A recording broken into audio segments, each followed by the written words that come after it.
Mga senador! Mga senador!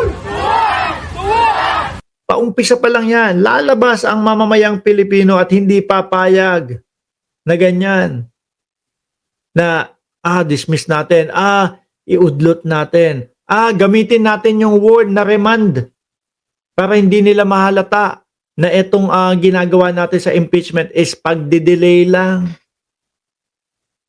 O ayan, unti-unti po yan, mga bossing. Meron pang mga nagsabi, pupunta kami sa Senado.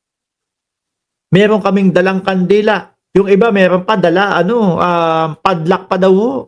Di ba, Addictus Rex? Sorry, kanina ka pa pala nandyan. Ano? Oh.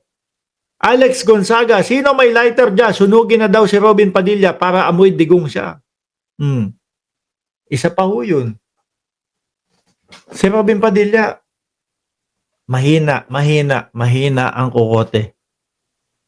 Hanggat maaari, kahit na maka-Duterte ka, wag mong ipaparamdam sa mamamayang Pilipino na yun lang yung pinagsisilbihan mo at yun lang yung dahilan kung bakit ka naging senador. Hanggat maaari, ipapamuka at ipaparamdam mo sa buong Pilipinas na para ako sa inyo.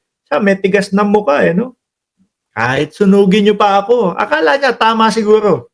Akala niya siguro maganda yung mga sinasabi ni Robin Padilla Pero nakakatawa ho.